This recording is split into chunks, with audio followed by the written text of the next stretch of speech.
and Juanita. Now, at the beginning of the show, we promised you a really entertaining show to kind of lift you into the weekend, and we're definitely going to deliver that with our first guest, who is a multi-talented artist who shines as much through a canvas as she does on a stage. Singer-songwriter Lyia has been entertaining people across the KL gig circuit for a while now with her dark chocolate vocals. Having released her first EP album, she has gone on to win an award for the Best Overall Female Act at this year's VIMA Awards. But she's got other creative skills up her sleeve, and she joins us now to tell us all about them. Welcome to VBuzz, Lyia. Thank you for having me here. Thank you so much for coming. Now tell us, when did you start developing an interest in music? Did you start very young? Yes, I did. I come from a musically inclined family, so everybody if we were not singing, we were listening to music. My sister plays the guitar, brother plays the guitar, so that was our only source of entertainment, because TV back then was very limited. Now, as you were growing up, what kind of music influenced you? You mentioned that you had music all around your house and it was very much a part of your family, but specifically what kind of music did you surround yourself with?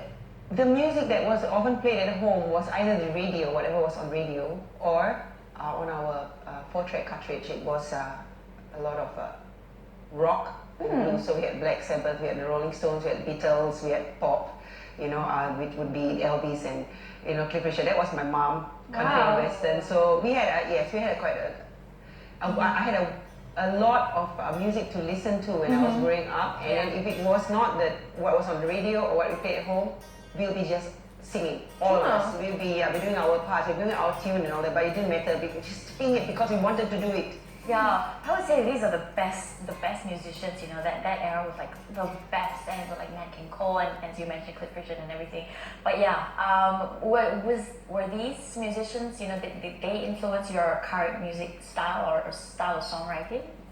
I think that was the groundwork, of course. I've always loved music, but I think that the music that really influenced me was the music I listened to when I was in my teens, and as I was growing in the music industry, I had to learn new kind of stuff, a lot of different genres, and because of that, it influenced me to where I am today. Of course, it made me who I am today. Yeah, very nice. Now, you did grow up singing with your family, but when did you actually go on to actually start singing and performing for the public? Be very surprised. I never wanted to pursue music at all. I wanted a normal life. So my mom, I said, I want this. It had nothing to do with music. Oh, why was that? Yeah. I think maybe because I saw my sister go before me, and it's not actually a very easy life. I didn't want the late nights. I didn't want all that singing to a wide audience. But I think music had different plans for me. Life had different plans for me. I kept coming back to music, and I started singing very young. I would sing at family functions. I would sing if my dad was out with friends, then he would call his daughters up to do a song or something. So yes, I've always been singing. Going onto the stage wasn't strange to me. It's just that I didn't want that life. But it's done me well today. I totally enjoy singing. For me, it's a channel for which I can express myself. Yeah. That's great. I mean, you can't deny the calling, because it's like... Yes, you can't deny the calling, especially when you try to, take breaks. I took a lot of breaks in between, I did my education here and there, but I always came back to music. And when was the moment exactly when you knew that your life was going to be on the stage? I wish I could tell you that. There was no light bulb that said, this is where it's all going to happen. No, there was no such thing. It just, it just happened, and it grew on you, kind of thing. I suppose it's like, it was all organic. Yeah. This happened. At which point did you actually start writing your own songs? Okay, that has a lot to do with the fact that I love to write. I would write letters to my mother when I was a kid. She would be in the kitchen cooking, and I'll be writing these short little notes to her, and I'll slip it into her pocket, and she'll read it later. And it grew. I started writing poetry, which was probably bad, but I wrote poems, books, a lot of those hardcover, I'll have them all at home right now. Oh wow! And I have these poems that would stretch for 3 pages. So yes, I have been writing for a long time, but to put music to those words, I think it came in the last maybe 6 years back. So when I needed to find a way to better express myself.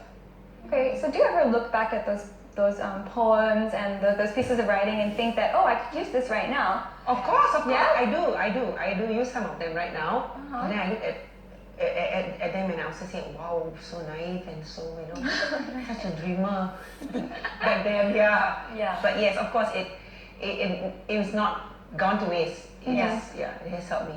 That's great. That's really great. A lot of stuff that I wrote when I was growing up, I was like, no way. Yeah, you don't want to read them again. You cringe at it, but of course there are some cringe-worthy stuff. Yeah, that's also wonderful stuff. And you released an EP recently. Congratulations with that. Thank you. Can you tell us about that, about the process of recording your album? Okay, my EP is titled This Is Lyia. It's a 5-track album. All songs written by me. The one song is written in Malay. It was translated by a friend, but the original of it was in English, of course. I wanted a Malay song because I felt that I like the language. Actually, it's a very beautiful language. If you put the right melody to it, it can translate to something else. The words are beautiful, right? The meanings. The meanings are beautiful, and if you sing it well and all that, you put a lot of feelings into it. It'd be nice. So what I did was I wrote the songs and I took it to my partner, and I got him to add the flash to it. So I got the chords and I got the lyrics and the melody, and he had the flash. So he put in the beats, the drums, and all that. He likes to program, so he programs on his own. And we took that to as many studios as we could to get them to get live sessions or whatever. We were open to suggestions. Yeah. But the thing is, we finally decided on live sessions because it gave a better sound and all that. And the studio that I worked with, Big A, they were very open to me being myself. They were not wanting to put in their ideas, but what they did was they took me and they brought it to a better place. That's wonderful. Yeah, the whole recording process took a year. That's long. Yeah, that's long. Also because I'm independent, so it's like you feel your way. Yeah, you don't want to rush something, right? You don't want to rush something, and there's nobody calling the shots, and so you had time to think and chart your next course. Yeah. Is that a little bit more freeing, or what does that do to you as an artist? When you have people that work with you who allow you to be yourself rather than saying that, hey, maybe you sound better doing this, because as an artist you second guess yourself. Okay, maybe they're right because they're producers, because they work with so many people. So what does that do to you really when you work with people like that who are encouraging? I think as an independent artist, it's empowering to be able to do things your way, of course. And I think after being in the industry for so long, you wouldn't want to do it anyway but your way. Because you've invested so many years into it, you would like for at least your first baby to be something that is going to reflect who you are. So in that sense, what it made me feel as being an independent artist who had control of how it went, yes, of course, it was. There's no words for it. Now I know this album is mine. I cannot say that somebody else had a say in it. It's entirely mine. And if people like what they have, they hear, then I feel good about it. That must be a very, very fulfilling kind of feeling to have. But there also must be a lot of challenges that come along with being an independent artist in the local music scene. Can you share what some of those challenges might be? The challenges would be that I would have to do everything on my own. I would have to source out the studios on my own. I have to source out where am I going to get my music played next, whether or not I should, channel my energies to this part of the album. Those kind of things, it actually is very tiring. Where I am today, I would say recording the album was the easiest part. Now getting it out is the harder part. Yeah, but you've been doing it, you've been singing for years in your experience, since you were a child, you said you've been in the scene. It's not something that's new to you. But why only now? How come you decided to only release an EP now, after writing songs for so many years? I've always felt family is the most important, and I settled down very young. Right after education, I tied a knot. So I had a kid, and my kid was very important, and also because I believe that if you make a choice to get married and have a family, you should stick to that. You know, there's no such thing as having your cake and eating it. It doesn't work that way unless you have a huge bank account that allows you to have mates and have all those things that would allow for, you know.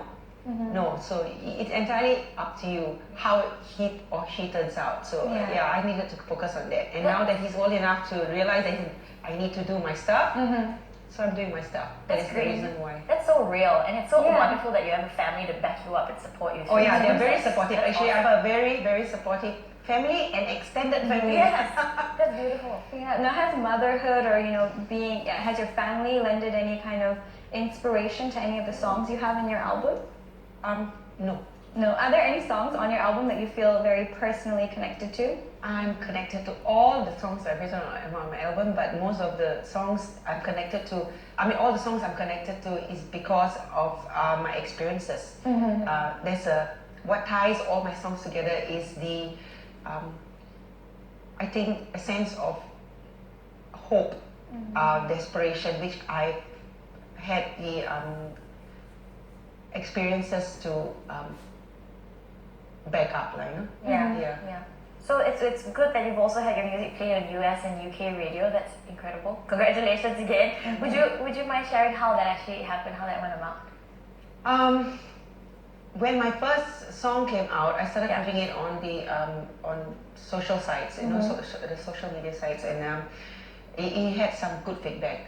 And Bree Noble from Women of Substance Radio, she inboxed me and said that they were actually looking for holiday songs, and she said, your songs are really good for my radio, but could you submit it, you know, because they can't just take it off the So I submitted it and they played it in California. It reached the top 20 playlist. Oh wow, how was that for you? It was good, of course. I didn't expect it. I was so blindsided by the whole fact that they actually approached me, and then to reach the top 20 was really good. Yeah, and UK, they heard again my music online, and I submitted it the right way through the right channels, and they've been playing it on an emerging artist bandwagon, that's Radio Wake One, for the last 2 weeks right now, and Germany has been playing it too. So I've had quite a bit of good reception from outside Malaysia. That's good. Yeah, it seems like you've received quite a lot of success from your career in singing, songwriting. But aside from that, you're also a very accomplished visual artist. Now we're gonna speak a little bit about that. Now, how did your love for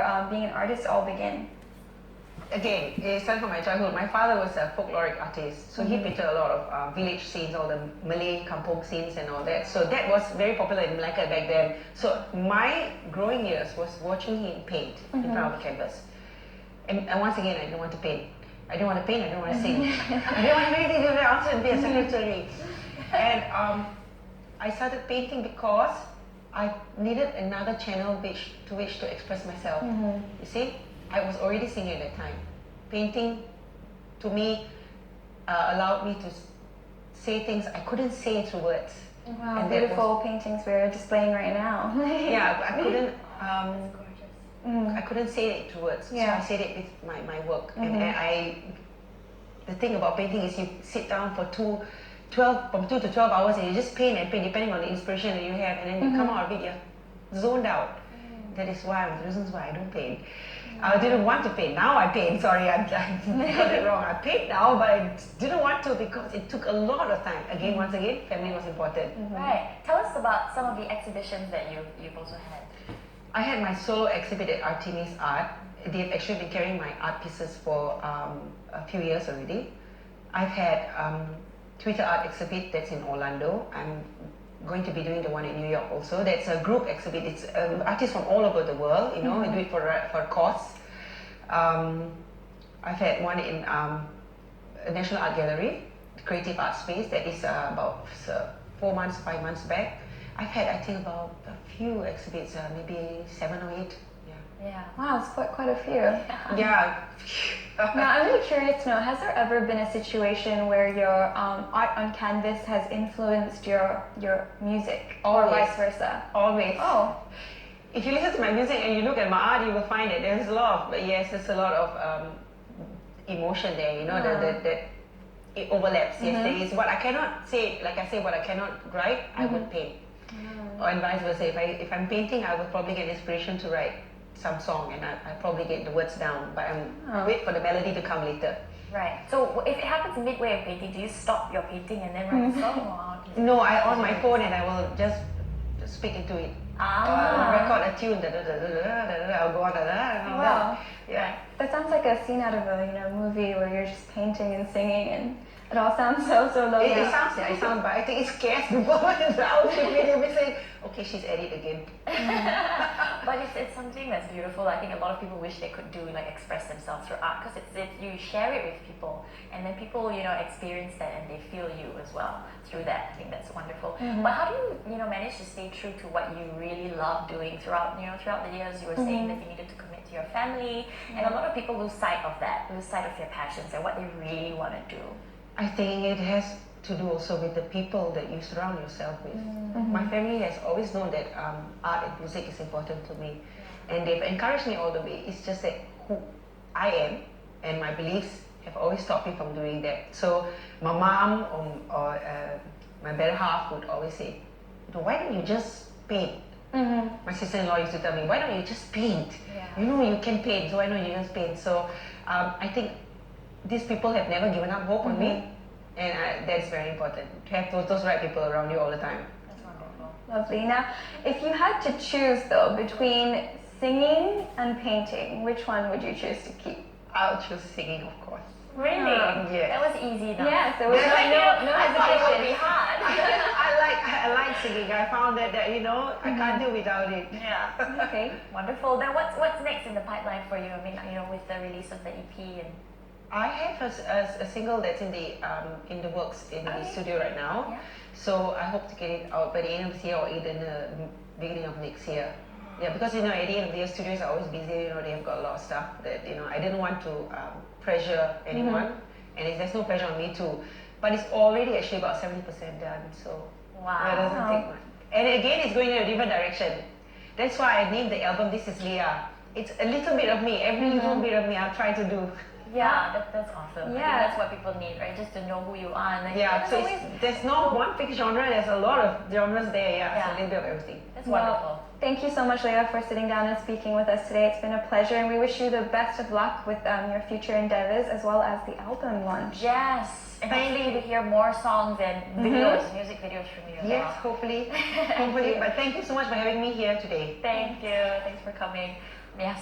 Wow, it's so nice to speak to somebody with so much passion, and you can clearly see she loves singing. Yeah, it's very inspiring to to stay true to your passions. Don't lose sight of that. That's wonderful. Speaking about passions and staying true to them, we're going to be speaking to another individual who's staying true to his